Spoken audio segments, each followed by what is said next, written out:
May not happen often, but sometimes, entire civilizations die in a single day.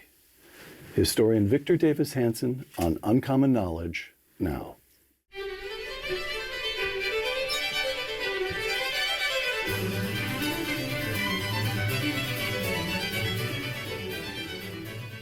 Welcome to Uncommon Knowledge. I'm Peter Robinson. A fellow at the Hoover Institution here at Stanford, Victor Davis Hanson is a classicist and military historian. Dr. Hanson has published more than 24 major works of history, including A War Like No Other, his classic work on the Peloponnesian Wars. Victor Davis Hanson's newest book, The End of Everything: How Wars Descend into Annihilation. Victor, thanks for joining me. Thank you for having me, Peter. First question. The destruction of Thebes by Alexander the Great, the obliteration of Carthage by the Romans, the defeat of Constantinople by the Turks, and the destruction of the Aztecs by Cortez, those are your 4 case studies in this book. All those happened a while ago. Why write this book now? I was curious. Most of my career, I've been curious why Thebes, or I can go into the details, but why these... We'll come to it. Yes, yeah. We'll come to it. Why these civilizations were not just defeated, but were annihilated. And there were others. There's a wide array in the ancient world. The island of Melos, towns in the Peloponnesian War like Scione, etc. And this is very different than natural disasters like the Mycenaeans, etc. But I was wondering if there was a typology, a repeating pattern, and if it would be applicable to anything of value. And I found that there was, both on the part of the attacker, certain a mindset, and on the part of the defender, and that those situations that we think could not happen today because we're supposedly a postmodern morals world. We're more advanced than they were, Yes, Victor. That's what we think. And it's there. So in the epilogue, I just did a brief survey. Well, not a brief survey, but I did a survey of countries that that are very vulnerable, as described either in the nature of their enemies and the intent of their enemies, or the neighborhood in which they reside, or their size, or their limits. So, for example, there's only 12 million Greeks in the world. Right. There's Cypriots, but Greeks, and they have a bad neighborhood, and they have been existentially threatened by the Turks, especially the present government. Israel's another example. The Kurds are an example. The Armenians are still an example. And all of them have had a history where at times people thought they would be existentially gone, because that was the intent. And yet we feel that today when somebody threatens to wipe somebody out, either with nuclear weapons or with conventional, we discount that. That can't happen. It's mere hyperbole. And in the epilogue, I think I mentioned maybe a half a dozen or maybe even a dozen direct threats by various Turkish figures, Russian, Chinese, where they actually threatened to destroy and wipe out, whether it's Ukraine or Taiwan or the Armenians or Greeks or Israel. And the argument is, take that possibility seriously, because every so often it really does happen. Every so often, the exception that nobody thinks, the unimaginable, or is what people think it can't happen here, does happen here. The End of Everything presents almost 300 pages of your usual approach, which is meticulous, thorough, and engrossing historical writing. This is television. We can't go into it that deeply. But I would like to touch on these case studies at least briefly, because even put in summary form, my feeling was, as I went through the book, even in summary form, every one of them is just fascinating and surprising in some way. All right, Thebes. The End of Everything, I'm quoting you. In 335 BC, the Thebans not only revolted against the Macedonian occupation of Greece, but defiantly dared Alexander the Great to take the legendary city, that is to take Thebes itself. He did just that. All right, briefly, the significance of Thebes. It was a major city. Who were the Macedonians? Set it up. Yes. Who were the Macedonians, and who is this brilliant figure who arises as a very young man, Alexander the Great. Well, for 20 years prior to 335, Philip II of Macedon, Alexander's father, had taken a backwater area that was deprecated as uncivilized by Greeks. The northern mountainous region. The mountainous region that today is parts of northern Greece and the autonomous state of so-called Macedonia. And he had forged a imperial power. He was a hostage at Thebes when he was a young man himself, and he learned from the great master Epaminondas about Greek military tactics. He lengthened the sarissa. He did all of his military. The sarissa is pike. Right. So he innovated and improved on Greek phalanx warfare, fighting in column. And it was a juggernaut. And he came from the north, and he conquered at the Battle of Chaeronea 3 years prior to this. He destroyed Greek freedom by this. Basically, it was an army of Thebans and Athenians and a few other city-states, and they were conquered and they were occupied. And there was no longer a truly consensual government in these cities, 1,500 city-states. And he had a plan or an agenda that said, I will unite you, and even though you think I'm semi-barbarous, because Macedonian, it was sort of hard to understand. You could understand it, the language and the tradition, but it had no culture, the Greeks thought. But we're going to unite and take Persia and pay them back for a century of slights and get rich in the process. And the Greeks revolted in 335. He died, he was assassinated, and he had his 21-year-old son, who had been at the Battle of Chaeronea at 18 and had been spectacular in defeating the Thebans. And they didn't take him seriously. The Thebans, or the Greek city-states in general. Yes, they thought, you know what? He's a kid. No, who's going to take over from Philip II? He was a genius, and he's got bastard children here and concubines there, and he's got this one guy named Alexander, and don't take it. We're going to revolt. And everybody said, well, we hear about him, and he's kind of fanatic. Be careful.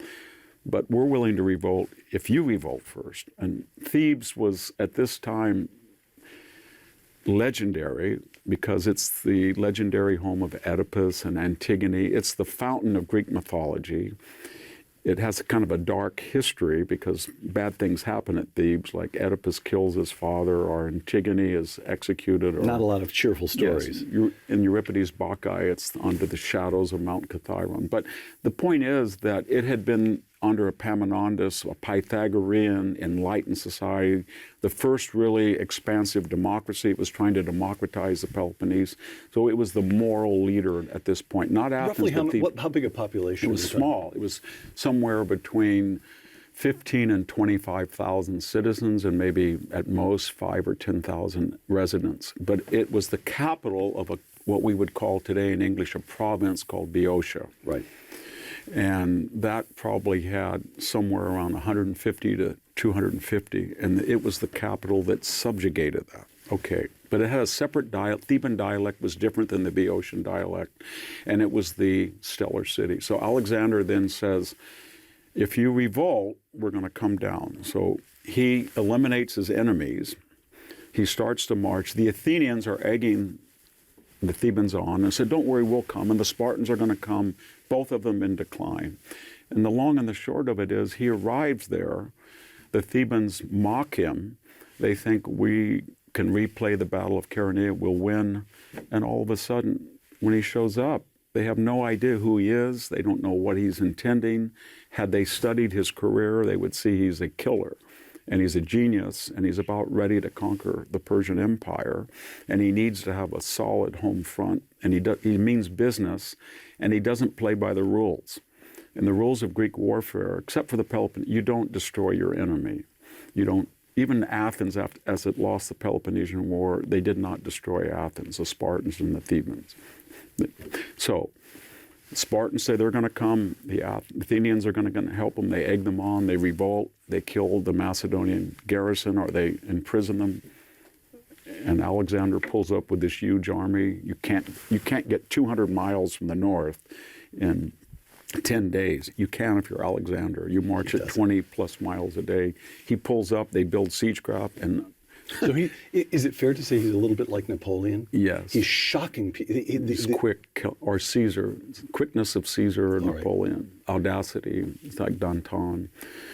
And the Spartans dissipate, and the Athenians dissipate. You're on your own. You're on your own, and they think, well, this is the 7 gates of Thebes, the magnificent walls of Thebes. We've only been broached once after the Persian War. We can endure. We're on the defensive. We've got this wonderful army. We'll go out in front of the... And they are defeated. And But they not think... just defeated. Not defeated. They think they can negotiate, I think. And he says, I'm going to kill every single person that's over the age of 16. I'm going to enslave every woman and child. But you know what? I will save the descendants of Pindar, the poet, his house, and maybe some religious shrines. And he levels the city down to the foundations, and there are no more Thebans. Later, the Macedonians will take the site and bring in other people, other Greeks. And so there is no longer a Theban who have been there for 2 millennia. They're gone. They have their own culture, their own history. It is recognized as such by the entire Greek-speaking world, and they even have their own, not quite their own language, but their own dialect. Yes. And it just ends. Yes. And some of the surrounding Boeotian villages, of course, don't like them, so they join Alexander. And they haul off the marble columns, they haul off the roof tiles, they level it. After Alexander's death, some 2 decades later, they think it's be good propaganda to refound Thebes, and they call it Thebes, which is the modern city today. Right. But it's not the same culture. Not the same. Okay, that's example number 1. By the way, do we have, from contemporary sources, who would have written about that? What effect did that event have? It shocked all the other Greek city-states into total submission? Yes, they could not believe it. They completely folded. And it was... So he got the stable home base he wanted that permitted him to advance into... And it became, even among the Macedonians, it became shameful that Alexander had destroyed this legacy city, the fountain, as I said, of Greek mythology, and Epaminondas, the great liberator, his legacy, Pythagoras, the Pythagorean group there, and he'd wiped them out, and they regretted it later. But at the time, nobody came to their aid. They were very confident. They didn't think anybody would ever do that, and they were shocked. It was something that had not happened before. Carthage. Yes. Rome and Carthage. The End of Everything, your book. The 3 centuries-long growth of the Roman Republic, where this is BC, we're not at Caesar, we're certainly not close to Augustus. We're seeing Rome grow from a city to the dominant force in the Mediterranean. The 3 centuries-long growth of the Roman Republic was often stalled or checked by its formidable Mediterranean rival, Carthage, on the other side of the Mediterranean, at the northern edge of Africa. The competition between Rome and Carthage involved antithetical civilizations. Yes. Explain that. Carthage was founded about the same time as Rome was, but it was, we use the word, they use, it's an ancient word, Punic, and all that is a Phoenician transliteration for Phoenician culture. That would be today where Gaza is, along that area. This was a colony, colonists founded under the mythical Dido at what is modern Tunisia, right? Just, 90 miles opposite. It's the narrowest point of the Mediterranean. 90 miles opposite Sicily. Yes. And they were a Punic Semitic culture, so their language was not linguistically related to Greek or Latin. They did things that classical culture abhorred, such as child sacrifice.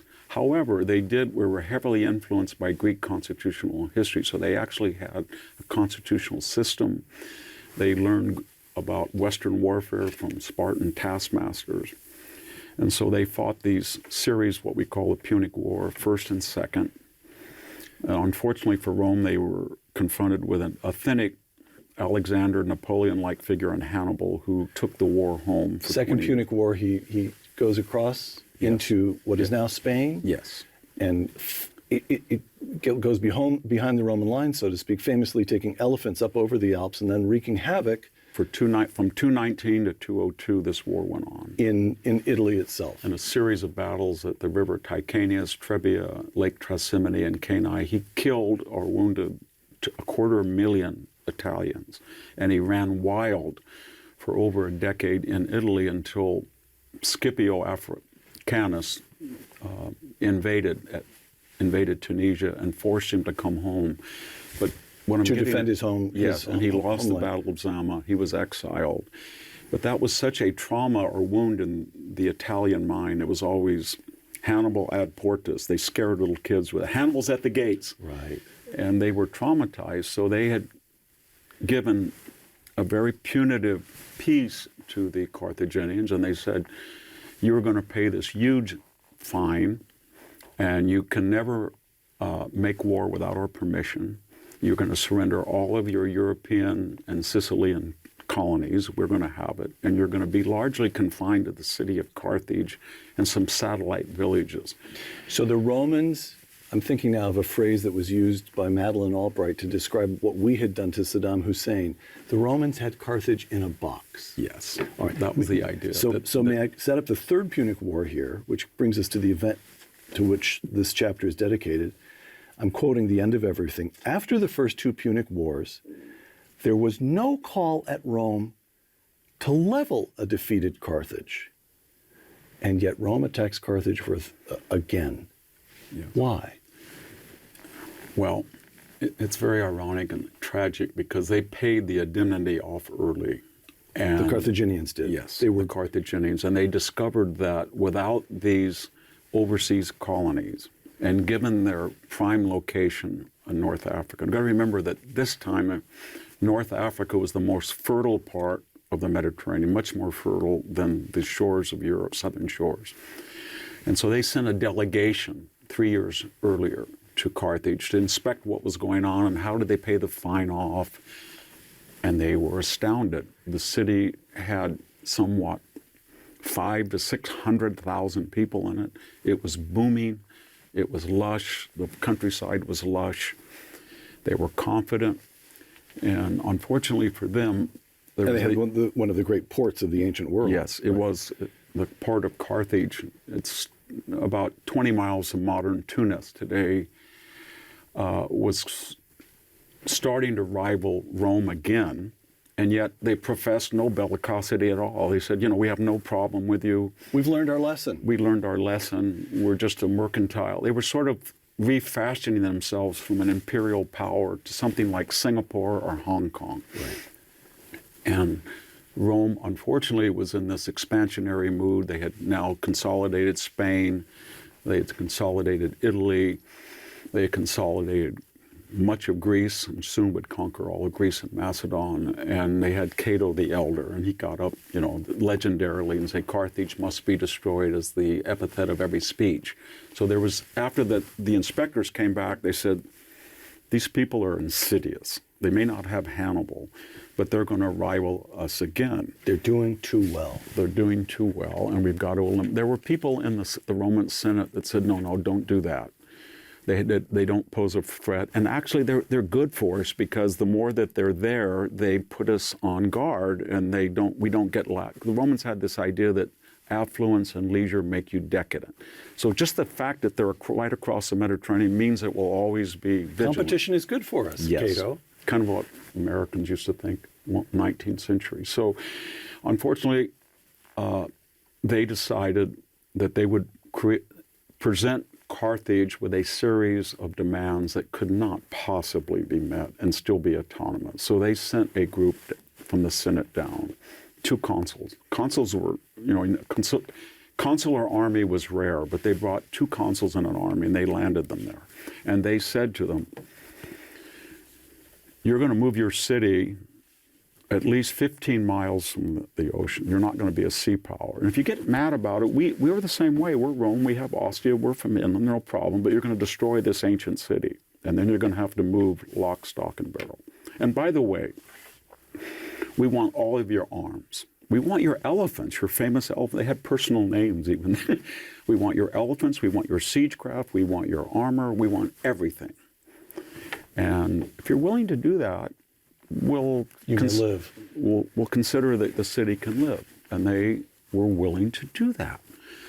Not to move. They sent a delegation. They said, okay, here's our catapults, here's our body armor, and we'll negotiate about the rest. And they came back, and I think we're okay. And then they went back the next time, and the Romans, who were camped away with this huge army, said, You said that the Romans took an army across the Mediterranean. to Utica, right near them, about 20 miles away. That was bigger than the landing force in the invasion of Normandy. It was a vast force. Our sources are somewhat in disagreement, but it could have been anywhere from 70 to 90 to 100,000 people.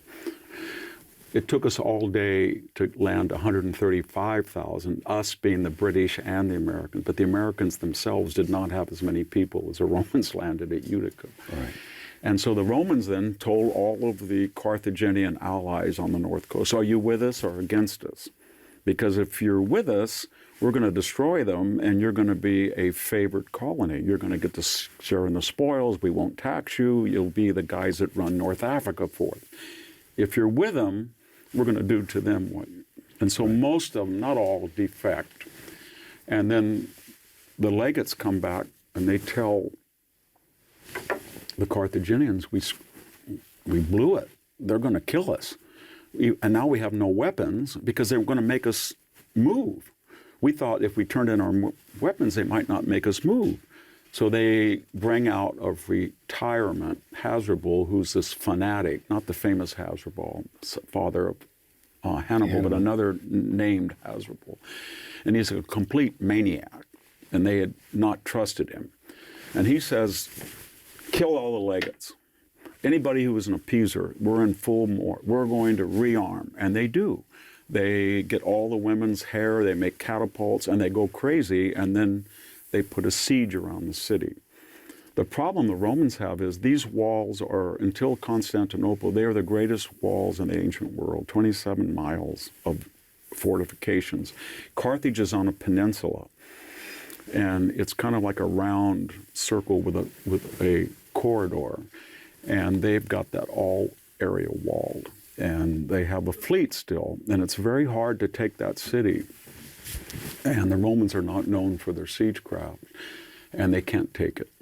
And they lose, and they get the Numidian allies to join them. And suddenly, after 2 years, they've lost probably 20 or 30,000 Romans. Sometimes they break into the suburbs, but not the main walls, and it looks like it is an ungodly disaster. And they are very confident. And then, just in the case of Alexander, they don't know who they're dealing with. They bring out of this obscurity Scipio Aemilianus, and he is the adopted grandnephew of Scipio Africanus, the famous one. And he is a philosopher like Alexander the Great. He's a man of letters. He wouldn't do such a thing. He has a Scipionic circle, playwrights, Terence. He's a friend of Polybius, the great historian, just like Alexander has the student of Aristotle. So he comes, and he's a legate, and he's been there, and he keeps saying the consuls are incompetent, and they don't know what they're doing, and I should be, but he's a lowly young guy. And they said, you take over. So he comes, he gives a big lecture and says, you guys are pathetic, his soldiers, you're lazy, this is what's going to happen. He has discipline. They build a counter wall, and over the next year, he turns out to be an authentic military genius. He cuts off the city, he cuts off the corridor, he cuts off all of the allies supplying them, and he besieges them. And they will not surrender, but they still have a hope that he's a man of principle, and he will negotiate with them, and he will give them terms, and he is a killer. And he does not give them terms, and he systematically breaks, for the first time and only time in history, the great walls of Carthage. He gets into the city, and then over a 2-week period, he systematically kills every single person that the Romans, in fact, the descriptions are horrific. Now, are we still dealing with 500,000 people, or have many of them fled by now? No, it's still densely populated. They have nowhere to go. they're stuck and they're starving now. And So this is an act of butchery. This is like slaughtering cattle or our sheep. sources, we have accounts in Diodorus and somewhat in Livy, Polybius fragments here and there. We're told that the Roman army has to scrape off the bodies because they've killed so many people. Because they're in, it's like Gaza or Fallujah or Mosul. It's fighting in block by block, and they're destroying. To get rid of the Carthaginian defenders, they're destroying the buildings, and they topple, and then the bodies are there, and then the army can't move. So they go until they get to the pinnacle, the capital. And there is Hasdrubal and his wife. And of course, he flips and cuts a deal with. I'm on your side now, boys. And he leaves his wife, and they burn themselves up. And then he ends up in retirement in Italy, one of the few people who endures a Roman triumph and humiliated in the parade, and they let him live. And they let him live. And then they wipe it out. I don't think it's accurate to say they sowed the ground with salt, as myth goes, but they did completely declare it a inhospitable place, and it was sacrosanct to even get near it. They took it down to the foundation. There is no more formal Punic center of knowledge. They had a very rich agriculture, agronomy, literature. It's gone. What happens? There's remnants of people who, in Augustine's time in the 5th century AD, there's still people who they claim speak Punic, very few of them. And the Romans under Caesar, then they make something called Carthago Nova, a new city, but it's a Roman city built on the somewhat near the old city. So it's gone. It's gone. It's just disappeared, gone, kaput. All right. I want to get two more stories. Yeah. We probably don't have time to go into as much detail, which is heartbreaking. I won't go. But, well, these become a little bit more modern, so maybe we know a little bit more about them. I mean, maybe listeners will know more. Constantinople. The end of everything. Quote, the most infamous of wartime extinction was the destruction of Byzantine Constantinople on May 29, 1453. Let me just set this up so I can do the setup, kind of condense the material a little bit. We have the Emperor Constantine in the very early 4th century, moves the capital of the empire from Rome to this city in what is now Turkey. It's been called Byzantium. He refounds the capital as Constantinople. Walls get erected. It becomes a Christian, Greek-speaking empire that lasts 1,000 years. Beyond the West, when the West falls, 1,000 years. 1,000 years after Rome itself falls. 8th century AD, we have the rise of Islam. And now pressure begins to be brought on the Christian Byzantine Empire century after century after century after century. And in 1453, on May 29th, what happens? Black Tuesday. I lived in Greece, and on Black Tuesday I was awakened by my landlord to make sure that I went to Mass or Greek Orthodox services to lament that the Emperor Constantine had been marbleized and saved by the archangels, and he was going to come one day and free Constantinople. So at around noon, the Ottomans under Mehmet had brought this Sultan. Yes, Sultan. And his father and everybody had said, they're declining.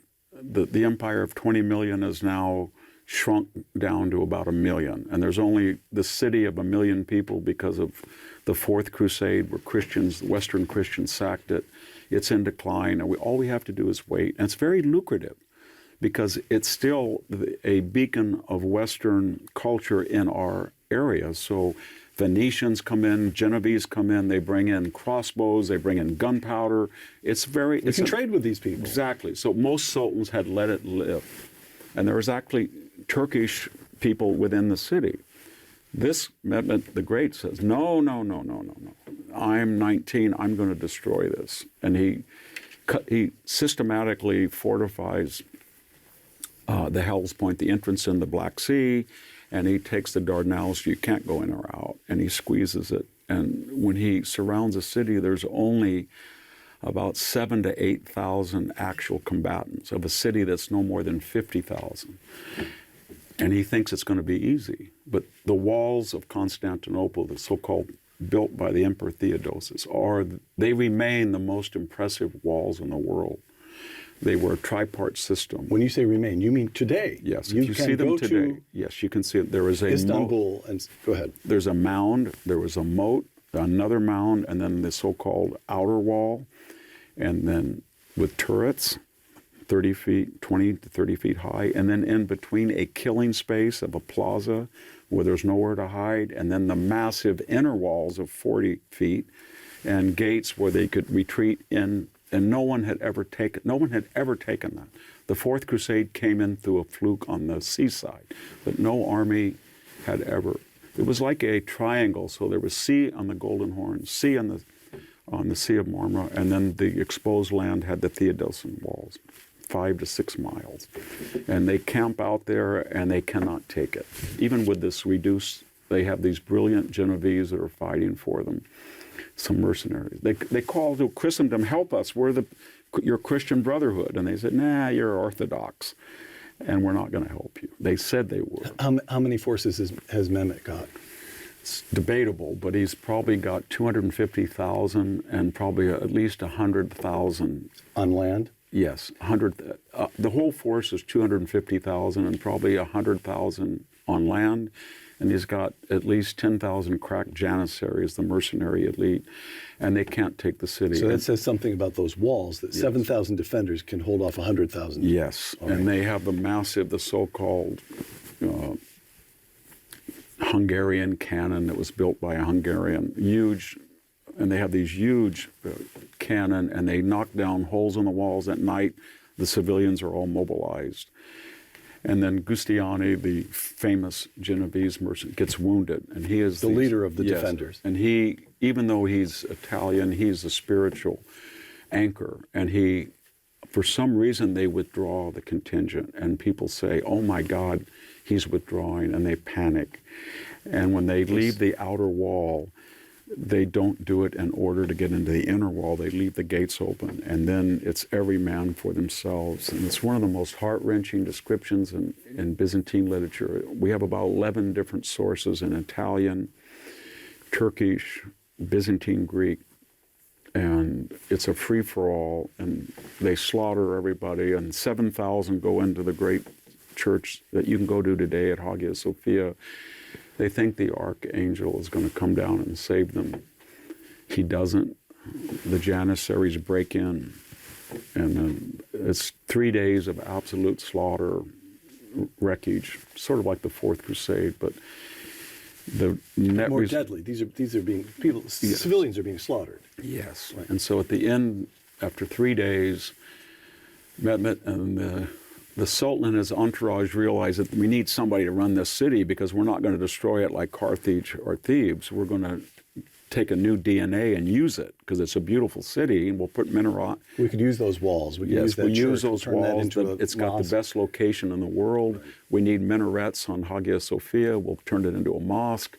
So they get a few there, and that within 50 years they have wiped out what had one time been 20 million Byzantine Christian Greek speakers in the ancient home. The Seljuk Turks who became Ottomans were not indigenous to that area. Something Mr. Erdogan today does not understand. This was from time immemorial a Greek-speaking area, way back, and now it never would be again.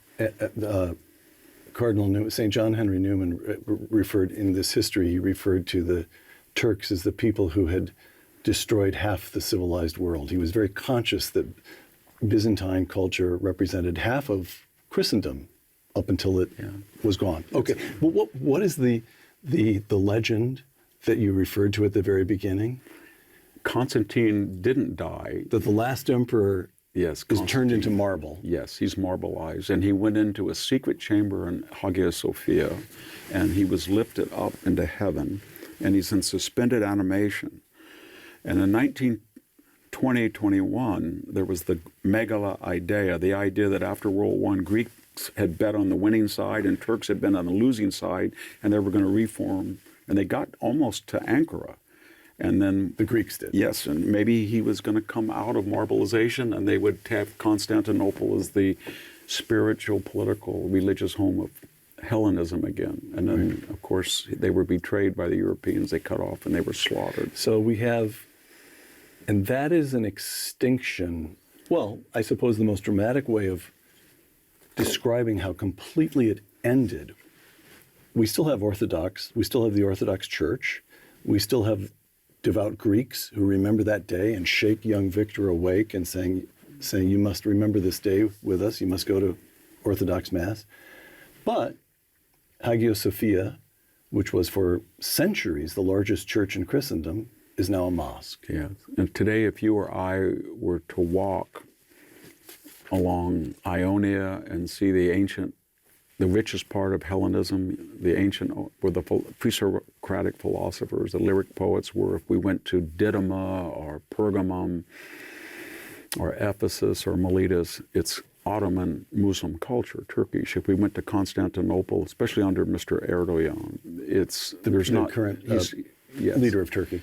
Their Christian churches are being shut down, and this was a UN historical site, Hagia Sophia, the great cathedral, and now it is a mosque again under his leadership. Oh, it was a museum, and now it's back to being He a took it working- away from its UN status and made it into a mosque.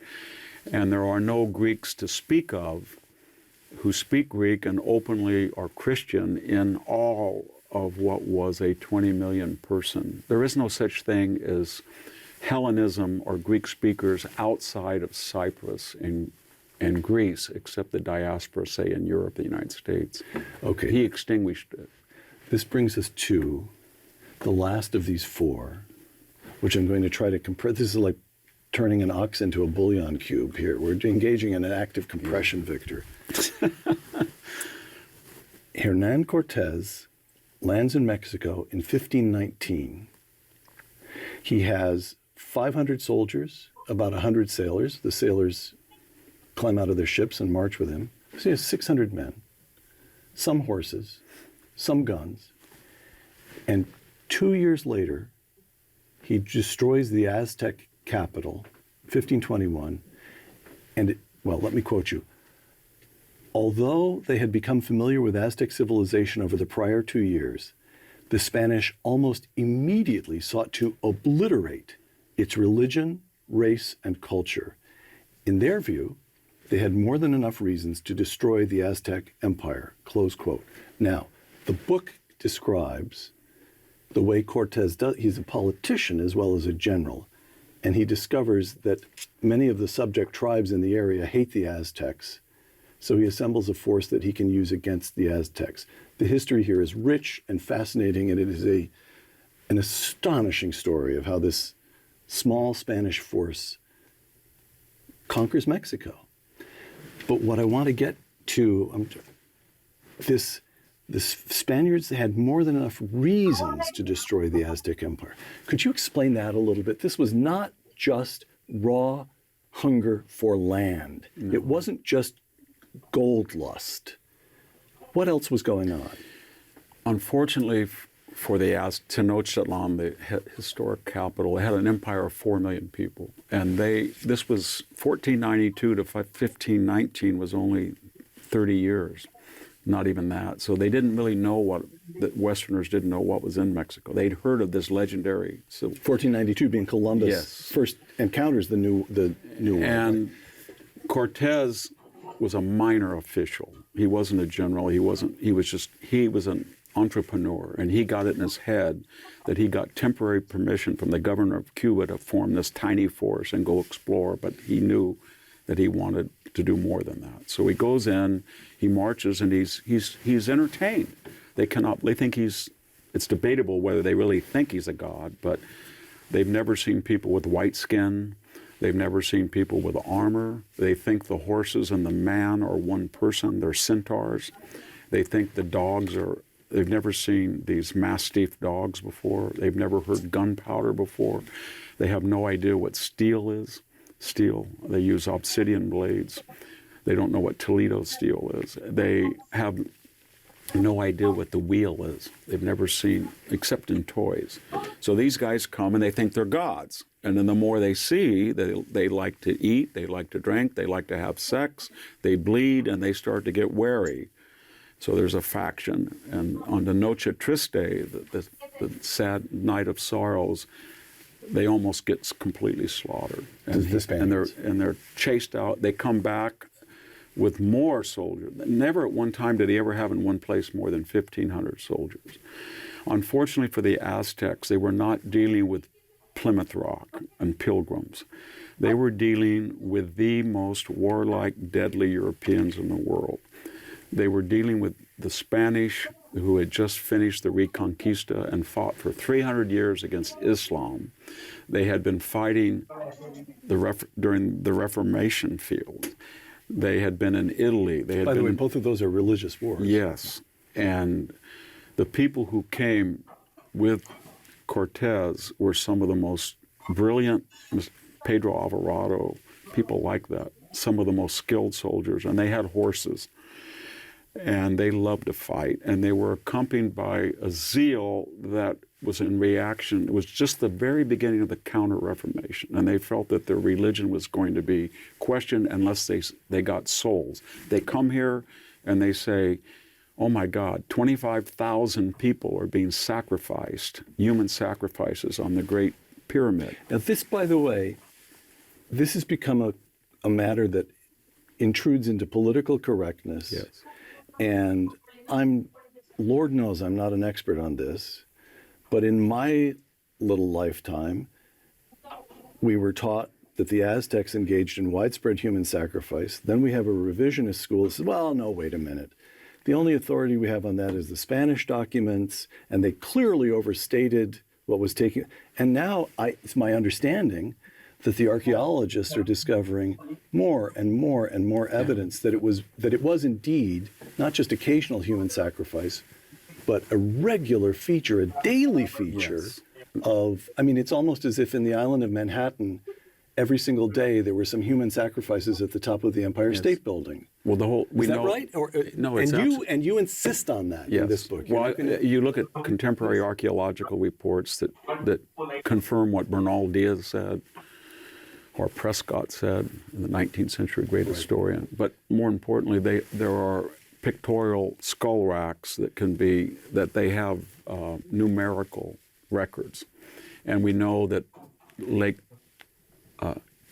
the lake that surrounds, it's an island civilization, Tenochtitlan, was polluted because of a festival where they may have sacrificed 20 or 30 or 40,000 within a 4-day period. It was something like Auschwitz, and they threw the bodies into the... So I don't think anybody challenges it. What they challenge is there are anthropologists that said, well, there was no large herbivore, so there was no source of protein for this sophisticated, systematic, centrally planned economy, and they were very architecturally advanced, astronomically, and they needed, in this very urban society of 250,000 people, and the Spanish said it was more impressive than Venice. Right. Venice at its height. It had a very sophisticated system of No, law. but the Spanish are not saying these people are barbarians. No, they're not. They're saying that they are very sophisticated people, which means that they're even more dangerous because they have spread 3 or 4 things that we think are terrible. They're cannibals, and we know that they did eat portions of the sacrificial. They engage in ritual sodomy, which we don't think is permissible, and they sacrifice humans. And so it's our duty as emissaries of Christianity, defined as Catholicism of the Spanish Reconquista period, to kill people to save them. We've got to kill the people who are doing this, and then we're going to surround all of the people around the lake of the empire who resent being harvested. When they lose war is not fought to take land, war is fought to get captives, so-called flower wars. So you don't try to kill somebody, you knock them down and tie them up, and you drag them, and then the guy that has the most captives is very famous, and then they're brought up to Templo Major, and they're sacrificed. Right. And the Spanish find this horrific, but they also discover that it's in their interest because they're not, when you get Spanish Toledo steel, mail, helmet, especially if you're mounted, Toledo blade, arquebus, gunpowder. They can't capture They you. can't capture, and they're trying to capture. They're not trying to. If they would just swarm them and cut their throat, they gone. might have won. Right. But they're trying to knock them down and tie. And then the final thing about it is, they don't know who Cortez is. He's more gifted than Alexander in some ways. He's more gifted than Mehmet. He's probably more gifted than even Scipio. And nobody knows that he's never had any experience in this. And it turns out he is a natural military genius. And every time they should have been extinguished, they lose, they're sick, he comes finds a out, way out. and he finds a way out. He's an authentic military genius, and he's ruthless. And So, Victor, on the Spaniards wipe out the Aztecs. To what extent? I'm just trying to think. To what extent is that an annihilation of the kind that takes place in the other examples? We have, I have a Mexican friend who said, "Well, just look around Mexico City. You see very few people of Spanish descent."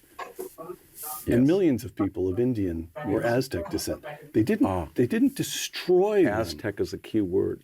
Oh, is that so? And the other thing is, I checked on this. I went online. There is still a Duque de Montezuma in Spain today. They took the grandchildren of the last emperor of the Aztecs back to Spain. They did. And honored them by ennobling them.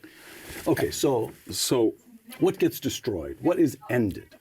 Nahuatl, the language that exists in Mexico today. I have been in my hometown where people who have come from Mexico and Spanish speakers cannot understand them. But Aztecs as a city, as a unique culture among indigenous people is destroyed. So when you talk to somebody and you say, well, if somebody says to you, the San Diego Aztecs, they never say the San Diego, that sports team, college team. They never say the San Diego Tlaxcalans or Toltecs. Because why do they not do that? Couldn't spell it apart from anything Because else. first of all, we have a chronicle of this majestic civilization and how advanced they were, as I said, in architecture, town planning, sanitation, very sophisticated. But they don't want to talk about the downside of cannibalism, human sacrifice. But the point is, if we were transported to 1521, Cortez would have never been able to defeat them without the help of the Tlaxcalans. He had, and their allies, he must have had at least, he drew on an army over that 2.5 year period of over 200,000. And they probably lost. Because the surrounding tribes were tired of being raided for captives who would be sacrificed. As soon as the word got out that Cortez was back again, that he was not annihilated, he came back. And this time he had brigantines or boats, and he would navigate in a combined amphibious and land attack on the causeways and by land, and he'd figured out how to beat them. And he gave them an ultimatum that I want to save your city and make it the capital of New Spain, but if you don't, I'm going to destroy it. That word went out, and all of a sudden these fickle allies that sometimes had helped him, they massed. They said, my God, you're going to destroy. We have a moment here. And I can pay them back for all the things they did, and they ran wild. And in fact, he says in his letters, and so does contemporary sources, that he regretted that once he unleashed these people, they butchered and butchered and butchered, and they destroyed Aztec central civilization. So yes, there are people who survived the Holocaust, and that's what it was, but centrally planned civilization with a priestly class, an urban center, and no, it's now Spain, and the Spanish build on top of it, right on top of Tenochtitlan. And they use the very foundations of they destroy it down to the foundations. It's gone. And there is no formal Aztec culture. There are indigenous people, of course, because they form about 1% of the population in what is Mexico. And you can go to the Zócalo in Mexico City today, and on the very site of the Templo Mayor, the great Aztec pyramid, is a gigantic Spanish cathedral, which says, among other things, what it says is, we won and you lost. Yes, and they were actually given special there were concessions given from the Spanish to the Tlaxcalans, and they honored them. In other words, that you are not going to be subject to the same degree of subservience of the scattered remnants of anybody who fought for the Aztecs. I see. Last questions. You've got a number of themes of relevance to us today. One theme here is the capacity of the doomed for self-delusions. The Thebans fail to grasp the military revolution that's taken place under Philip. They fail to grasp, even though they have some intelligence, they have reasons to question their own judgment of Alexander's ability. They say no. The Carthaginians fail to grasp the change in Roman power and determination over 2 centuries. The Byzantines cannot bring themselves to imagine that a city that has lasted 1,000 years could fall, let alone fall in a day. The end of everything. I'm quoting you. The gullibility and indeed ignorance of contemporary leaders about the intent, hatred, ruthlessness, and capability of their enemies are not surprising, given unchanging human nature. Yes. At the beginning of the program, you talked about the plight of the Greeks. You talked about threats against Israel. What are Americans to make of this? Well, I think we should take these lessons very seriously, both from the point of the attacker and the attack, because you mentioned some of the commonalities. At the end of the book, I give you a kind of a common denominator blueprint. And people who have not been defeated or are accustomed to a position of superiority, culturally, militarily, they think that they're invulnerable forever, and they're not aware of insidious decline. Thebes that Alexander took is not the Thebes of Epaminondas, and yet the walls look as stout as they ever were, and the people are the same, they think. Same thing with Carthage, the same thing with Constantinople. They said nobody's ever going to get through the walls. They tried just early, 50 years earlier, they couldn't do it. We're invulnerable. And people said, well, we're not the same people. They don't think that anybody would ever dream of extinguishing them. We've been here 1,000 years. We're the children of Oedipus. Tenochtitlan, we've been here. This is the pinnacle of our civilization, etc. Constantinople, this is the city of Constantine and Justinian. We can't fall. So there's an unreality. And then they have no idea who they're facing. They have no idea what's in the mind of Cortez. They have no idea. Do we have any idea what's in the mind of Xi Jinping or Vladimir Putin? We have no idea. We think that Xi thinks, as I think George H.W. Bush, Bill Clinton, Barack Obama, all bipartisan, they all thought that he is so impressed with Western civilization. He's globalizing, he's changed his economy. Yes, he's rough around the edges, but our leisure, our affluence, globalization will acculturate them, and China will hit their place among the family of nations. Because, of course, they want to be like us. They want us, and they don't understand that that is exactly what the Byzantines said about the Ottomans. That's exactly what people said about Alexander. That's exactly what they said about the Carthage. And these people don't understand. So whether it's Putin, so when Putin says, I'm going to use nuclear weapons if I lose, and there's been about 17 threats from high members of the Russian military, high members of the Russian parliament, such as it is, and Putin himself, tactical nuclear even. We say, this is crazy. They would never do that. We never say, well, if I was going to lose and be humiliated, or if I wanted Ukraine, the breadbasket of the old Soviet Union and ports on the Black Sea and a window right onto Europe, I'd be willing to do a lot of stuff for it. And right. I've done, so there's an unreality, and then on the part of the attacker, they need to understand what the attacker is capable of. I just add one quick thing. Yep. I also mentioned the serial threats that China has given Taiwan. And they even made a brief film about nuking Japan if it interfered, calling the war criminals. The Chinese have. Chinese communists. And they've distributed that in China. Yes. Just like Erdogan has said that he was going to send missiles and destroy Athens, he was going to destroy Israel. He said, I'm going to do the same thing to the Armenians, and he just ethnically cleansed 100,000 of them.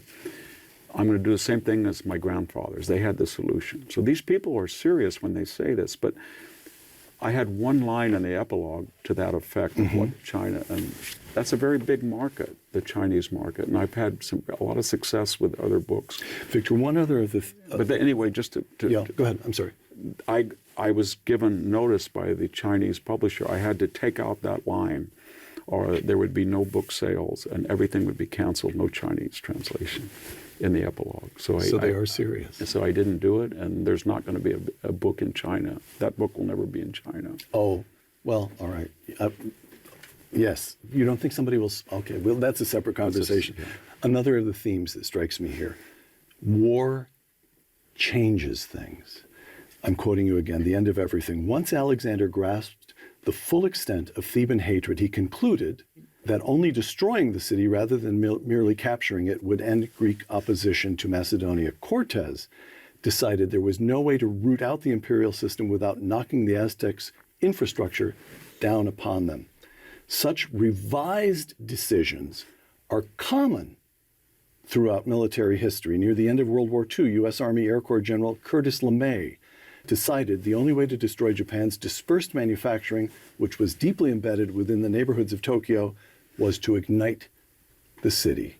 And we get the firebombing of Tokyo. Again, war changes things. So we are supplying the Ukrainians with weapons and materiel.